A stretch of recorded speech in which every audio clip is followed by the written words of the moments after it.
In this segment, we're going to take a look at the different instruments that I have for the micro ultrasonic debridement that we do endoscopically. I primarily use this one instrument. I would say 98% of the time I can remove calculus and globular cementum, some amalgam overhangs, with just this one insert. The technology that we use is Magnetostrictive. This is a 0.5 millimeter diameter Tony Rizzo all metal. I think it's a P100, and this is rebuilt.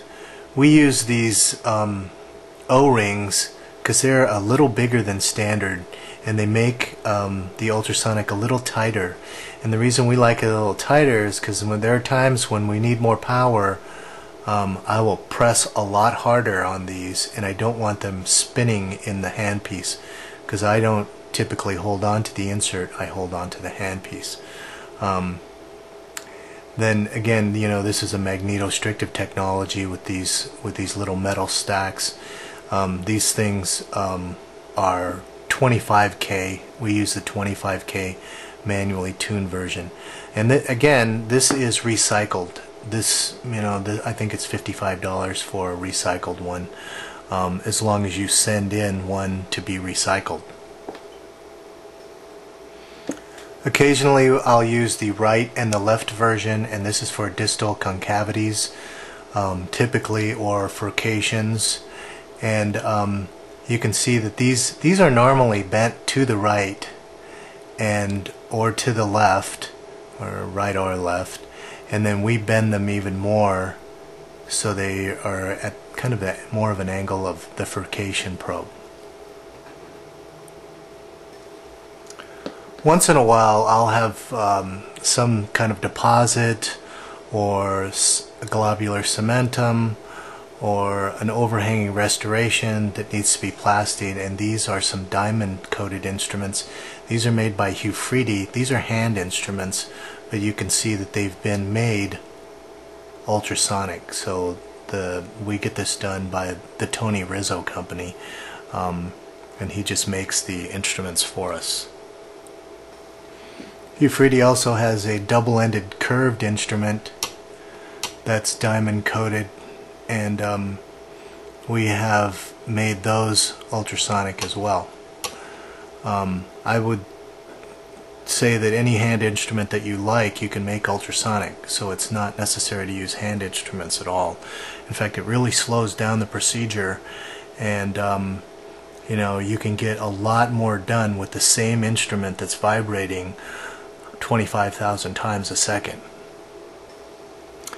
These are superfine diamonds that are Sadilek, actually Sadilek piezo instruments that we've had made magnetostrictive ultrasonic, and you can see that it looks like in the microscope a lot of the diamond has come off.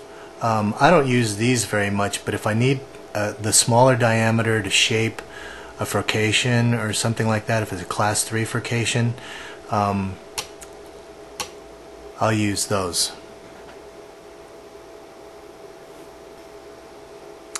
Another thing I wanted to mention is what is the best angle for the universal ultrasonic, and I've found that the angle that I typically like is a little inside 45 degrees. It's a little closed from 45 degrees, and that seems to get me angled in pretty well. I know that Dentsply instruments are angled even more, and these Rizzo instruments come angled out even more, so I just take a piece of gauze, grab it with my fingers, and I bend it to the angle that I want.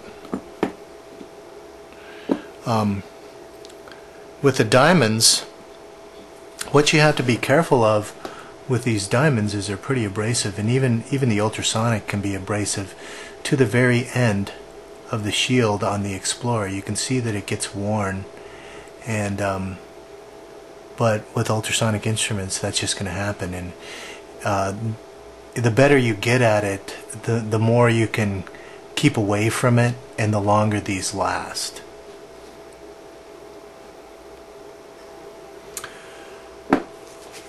So in review, I really like using the 25K magnetostrictive technology because when I change the inserts, I just pop them in and out. And sometimes, I'll use one insert, and other times I'll use 3 to 4 to 5 inserts, and it's just much easier to change them in and out.